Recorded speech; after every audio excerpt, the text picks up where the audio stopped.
सभी प्यारे भाई और बहनों का स्वागत है आप सबके अपने YouTube channel KS education point के ऑनलाइन प्लेटफॉर्म पे।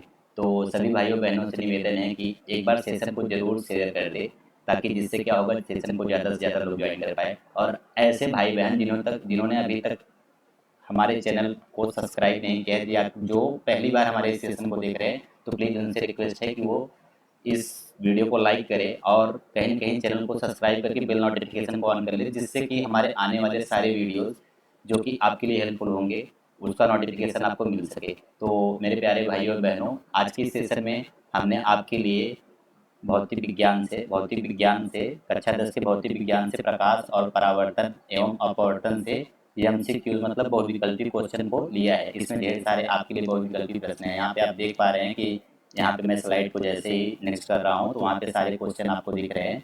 तो आज के इस सेशन में हम इन सभी क्वेश्चन को करने वाले हैं। तो प्लीज़ एक बार सेशन को शेयर करें, जिससे कि ज़्यादा से ज़्यादा लोग ज्वाइन कर पाए। तो चलिए आज के इस सेशन को हम कंटिन्यू करते हैं।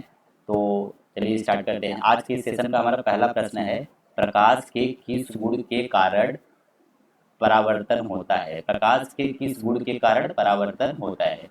तो ऑप्शन नंबर ए गति, ऑप्शन नंबर बी तरंग द्रव्यमान, ऑप्शन नंबर सी तरंग दैर्घ्य, ऑप्शन नंबर डी गतिज ऊर्जा।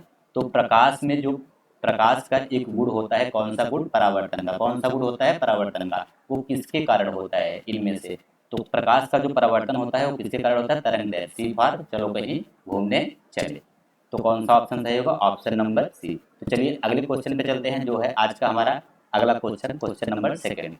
क्वेश्चन नंबर सेकंड क्या कहता है? बहुत ही इंपॉर्टेंट क्वेश्चन है और ऐसे क्वेश्चन आपके एग्जाम में सीधा सीधा पूछे जाते हैं।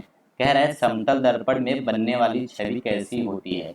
समतल दर्पण में बनने वाली छवि कैसी होती है? तो मैं यहाँ पे थोड़ा सा एक्सप्लेन करना चाहूँगा कि समतल दर्पण, जैसे मान लो ये हमारा क्या है? दर्पण। ये हमारा क्या है?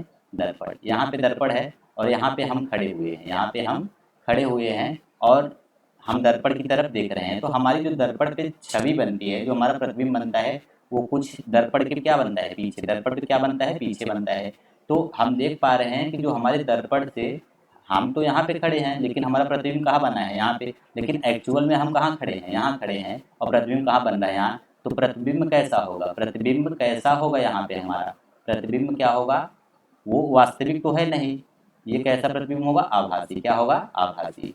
और एक चीज़ और आपको नोटिस करनी है, क्योंकि हम अगर यहाँ पे खड़े हैं तो हमारा सर कहाँ है? ऊपर की तरफ। और यहाँ जो प्रतिबिंब बन रहा है उसमें भी हमारा सर कहाँ है? ऊपर की तरफ। पैर कहाँ है? नीचे की तरफ। यहाँ भी पैर कहाँ है? नीचे की तरफ। इसका मतलब जो हमारा प्रतिबिंब बन रहा है वो कैसा बन रहा है? सीधा। कैसा बन रहा है? सीधा। तो जो हमारा समतल दर्पण होता है उसमें हमारी प्रतिबिंब कैसी बनती है? यही तो पूछा गया है, छवि मतलब प्रतिबिंब कैसा बनता है। तो कैसा होगा? ऑप्शन नंबर ए, आओ कभी हवेली पे। आभासी और सीधा। अगले क्वेश्चन पे चलते हैं। मैंने इस क्वेश्चन को एक्सप्लेन किया, ये चीज़ें आपको समझ में आई क्यों? क्योंकि हम समतल समतल दर्पण के सामने खड़े होते हैं तो प्रतिबिंब हमारा पीछे की तरफ बनता है, जबकि खड़े हम यहाँ पे हैं। और वास्तविकता यही है कि हम यहाँ पे खड़े हैं, लेकिन आभास होता है कि हमारा प्रतिबिंब हम पीछे भी खड़े हैं। तो इसलिए आभासी प्रतिबिंब होता है। और कैसा होता है? सीधा होता है। हमारा सर अगर ऊपर है तो प्रतिबिंब में भी हमारा सर ऊपर होता है। तो मैंने इसको एक्सप्लेन किया, रिपीट किया। देन चलते हैं अगले क्वेश्चन पे। अगला क्वेश्चन है question number third. Question number third कह रहा है कि वक्र दर्पण में बनने वाली छवि का प्रकार क्या होता है? जो वक्र दर्पण होता है, वक्र दर्पण मतलब ये कैसा दर्पण है? वक्र। वक्र मतलब क्या है? घुमावदार। वक्र मतलब क्या होता है? घुमावदार। तो ये कैसा दर्पण है? वक्र दर्पण है। ये कैसा दर्पण है? वक्र दर्पण है। और इस दर्पण का नाम क्या है? उत्तल दर्पण। क्या है? उत्तल दर्पण। इसका नाम क्या है? उत्तल दर्पण। उत्तल दर्पण।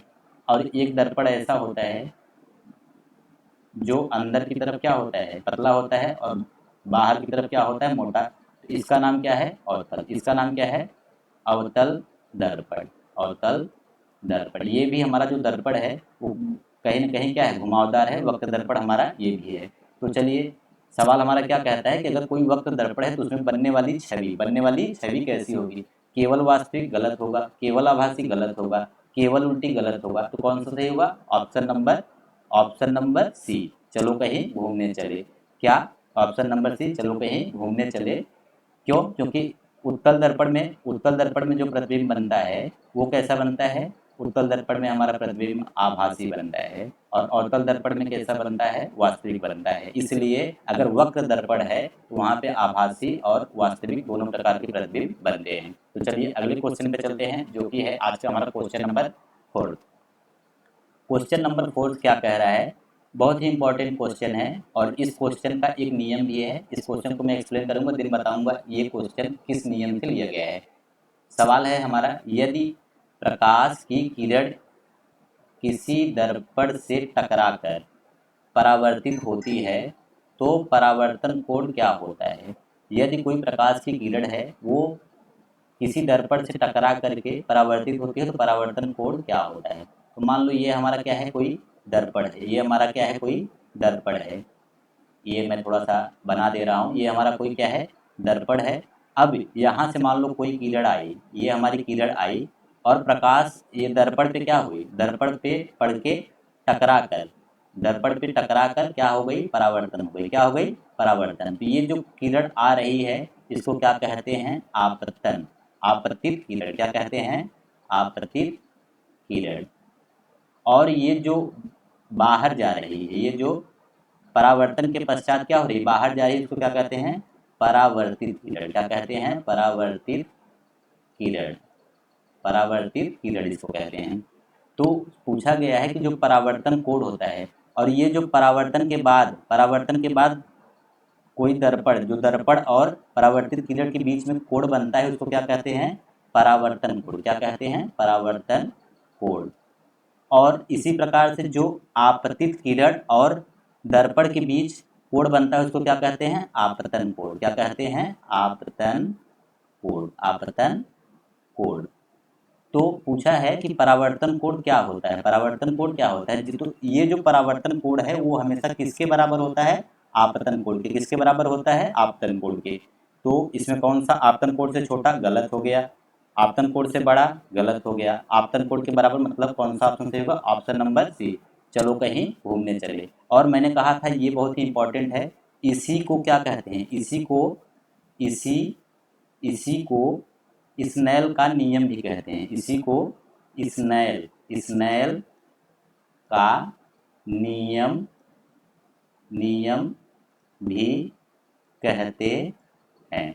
अब आपको पता चल गया होगा स्नेल का नियम क्या है। स्नेल का नियम क्या है कि आपतन कोण और परावर्तन कोण सदैव आपस में क्या होते हैं, बराबर। आपतन कोण, परावर्तन कोण सदैव सदैव आपस में क्या होते हैं, बराबर। तो इसलिए आपतन कोण बराबर क्या होता है,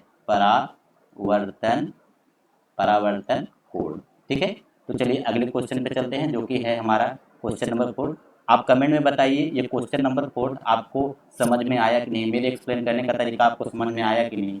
तो चलिए अगले क्वेश्चन में चलते हैं। आज का जो है हमारा क्वेश्चन नंबर 5। क्वेश्चन नंबर 5 है, बहुत ही इंपॉर्टेंट क्वेश्चन है और ये क्वेश्चन आपको हमेशा कहीं ना कहीं एग्जाम में देखने को मिल ही जाता है। प्रकाश के किस गुण के कारण इंद्रधनुष का निर्माण होता है। आप लोगों ने बरसात में देखा ही होगा कि बारिश के बाद कभी कभी आसमान में 7 रंगों वाले इंद्रधनुष बन जाते हैं। तो वो कैसे बनते हैं, वो प्रकाश के ही कारण बनते हैं। तो वही पे पूछा है, प्रकाश के किस गुण के कारण, प्रकाश के किस गुण के कारण इंद्रधनुष का निर्माण होता है। तो ऑप्शन नंबर ए अपवर्तन, ऑप्शन नंबर बी परावर्तन, ऑप्शन नंबर सी विवर्तन, ऑप्शन नंबर डी विकिरण। तो इंद्रधनुष का निर्माण, इंद्रधनुष का निर्माण, इंद्रधनुष का निर्माण किसके कारण होता है, प्रकाश के अपवर्तन के कारण होता है। अपवर्तन के ही कारण क्या होता है, इंद्रधनुष का निर्माण होता है। तो कौन सा ऑप्शन सही होगा, ऑप्शन नंबर ए, आओ कभी हवेली पे। तो चलिए अगले क्वेश्चन पे चलते हैं। अगला क्वेश्चन है हमारा क्वेश्चन नंबर 6। तो सभी प्यारे भाई और बहनों प्लीज़ कमेंट में ज़रूर बताइए कि आपको सेशन कैसा लग रहा है। अगर अच्छा लग रहा है तो प्लीज़ लाइक करिए और एक शेयर तो बनता है। चलिए सेशन को कंटिन्यू करते हैं। यहाँ पे दिया गया है, अपवर्तन के नियमों के अनुसार जब प्रकाश एक माध्यम से दूसरे माध्यम में जाता है तो उसकी किस विशेषता में परिवर्तन होता है, उसकी किस विशेषता में परिवर्तन होता है। अपवर्तन के नियमों के अनुसार जब प्रकाश एक माध्यम से दूसरे माध्यम में जाता है तो तो उसकी किस विशेषता में परिवर्तन होता है, किस विशेषता में परिवर्तन होता है? ऑप्शन नंबर ए वेग, ऑप्शन नंबर बी आवृत्ति, option number option number C परावर्तन कोण, ऑप्शन नंबर डी तरंगदैर्घ्य। तो जब अपवर्तन के नियम के अनुसार, किसके किसके अनुसार बात कर रहा है? अपवर्तन के नियम के अनुसार बात कर रहा है कि जब प्रकाश एक माध्यम से दूसरे माध्यम में जाता है तो किस विशेषता में परिवर्तन होता है? ऑप्शन नंबर ए उसके वेग में परिवर्तन होता है, ऑप्शन नंबर ए उसके वेग में परिवर्तन होता है। तो चलिए अगले क्वेश्चन पे चलते हैं, जो है आज का हमारा क्वेश्चन नंबर 7। क्वेश्चन नंबर 7 हमारा क्या कहता है? आपतन किरण, आपतन किरण, अपवर्तित किरण और अभिलंब किस तल पर होते हैं? अभी तो मैंने आपको बताया था आपतन किरण, अपवर्तित किरण तथा अभिलंब किस तल पे होते हैं। यहाँ पे मैंने एक दर्पण बनाया था और यहाँ से आपके लिए आपतित किरण आ रही थी और यहाँ से परावर्तित किरण जा रही थी। यहाँ से ये थी परावर्तित किरण, ये थी क्या? आपतित किरण। ये क्या है? ये क्या है? आपतित किरण, आपतित किरण। और ये क्या है? परावर्तित किरण, परावर्तित किरण। तो और ये क्या है? और ऐसे जो आएगा इसके, ये क्या होगा? अभिलंब। ये क्या होगा? अभिलंब। इसी को क्या बोलते हैं? अभिलंब, अभिलंब। और ये तीनों पूछा है ना किस तल में होंगे, तीनों कहाँ आ रहे हैं? देखो आपतित किरण भी कहाँ से आ रही है? यहाँ पे आ रही है। परावर्तित किरण कहाँ से जा रही है? यहाँ से जा रही है। और अभिलंब भी कहाँ आ रहा है? यहाँ आ रहे हैं। तीनों कहाँ आ रहे हैं? एक ही तल पे। तीनों कहाँ आ रहे हैं? एक ही तल पे आ रहे हैं ना। तो कौन सा ऑप्शन सही होगा? यहाँ भिन्न तल गलत होगा, 90 डिग्री गलत होगा, समांतर तल गलत होगा। क्या होगा? एक ही तल में। कौन सा सही होगा? ऑप्शन नंबर ए, आओ कभी हवेली पे। तो चलिए अगले क्वेश्चन पे चलते हैं। अगला क्वेश्चन है हमारा क्वेश्चन नंबर 8। क्वेश्चन नंबर 8 कह रहा है वक्र दर्पण में सममित बिंदु को क्या कहते हैं? वक्र दर्पण में सममित बिंदु को क्या कहते हैं? बहुत ही अच्छा सवाल है कि वक्र दर्पण, कोई वक्र दर्पण है, जैसे मान लो ये हमारा क्या है? वक्र दर्पण। ये क्या है? वक्र दर्पण, वक्र दर्पण है।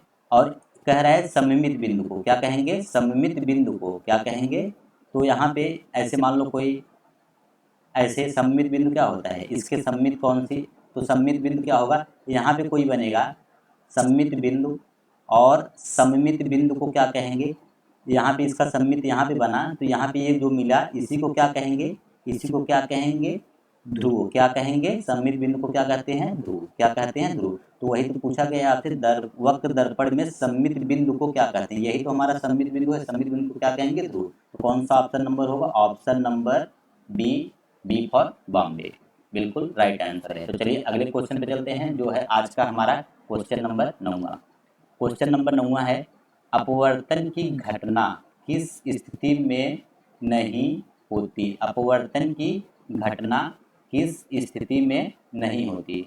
जब किरण समकोण पर आती हो, जब प्रकाश वेग परिवर्तन नहीं करता है, जब दोनों माध्यमों में अपवर्तनांक क्या हो? समान हो। तो देखिए अपवर्तन की घटना होने के लिए कौन सी स्थिति नहीं है? कौन सी स्थिति नहीं है? समकोण भी नहीं है, वेग में परिवर्तन नहीं करता है। अगर वेग में परिवर्तन नहीं होगा तो वहाँ पे अपवर्तन नहीं होगा। जब माध्यमों में अपवर्तनांक अगर समान हो जाएगा तो वहाँ भी क्या होगा? अपवर्तन की घटना नहीं होगी। तो पूछा है ना अपवर्तन की घटना किस स्थिति में नहीं होगी? तो उपरोक्त सभी में नहीं होगी, उपरोक्त सभी में नहीं होगी। तो कौन सा ऑप्शन है? D for Delhi, D for Delhi. तो चलिए आज के हम अगले क्वेश्चन पे चलते हैं, और आज का हमारा ये लास्ट क्वेश्चन है और इम्पॉर्टेंट क्वेश्चन है, question number 10। Question number 10, question number 10। तो यहाँ पे क्वेश्चन नंबर 10 क्या कहता है? वस्तु और छवि के बीच की दूरी को क्या कहते हैं? वस्तु और छवि के बीच की दूरी को क्या कहते हैं? जैसे अभी तो हमने यहाँ पे बताया था, जैसे यहाँ पे मैं खड़ा हूँ और यहाँ पे कोई दर्पण है और मेरी जो छवि है यहाँ पे बन रही है। तो ये है वस्तु, वस्तु यानी मैं, और ये है मेरी छवि, ये है मेरी छवि। छवि मतलब प्रतिबिंब, छवि मतलब क्या होता है? प्रतिबिंब। ये मेरा क्या है? प्रतिबिंब है। तो इसके बीच की दूरी को, यहाँ से यहाँ तक की दूरी को क्या कहते हैं? इसी को क्या कहते हैं? वस्तु की दूरी कहते हैं। क्या कहते हैं? वस्तु की दूरी। वस्तु की क्या कहते हैं? दूरी। तो कौन सा ऑप्शन सही होगा? Option number D. Option number D, D for delay. तो अभी मैंने इस सेशन में आपके लिए और ढेर सारे क्वेश्चन हैं, लेकिन इस सेशन को मैं कंटिन्यू करूँगा दूसरे क्लास में। अभी मैं इस क्लास को एंड करता हूँ। तो आज के ये 10 एमसीक्यू कैसे लगे कमेंट में ज़रूर बताइए। और आपको इस 10 एमसीक्यूज़ को मैंने जहाँ कॉन्सेप्ट की ज़रूरत थी वहाँ डिटेल में एक्सप्लेन किया। तो आपको ये सेशन कैसा लगा कमेंट में ज़रूर बताएं। अगर अच्छा लगा तो लाइक करें, और अभी तक जिन भाइयों बहनों ने चैनल को सब्सक्राइब नहीं किया तो सब्सक्राइब करके बेल नोटिफिकेशन को ऑन कर लें। तो चलिए मिलते हैं अगले वीडियो में, तब तक के लिए बाय बाय, टेक केयर।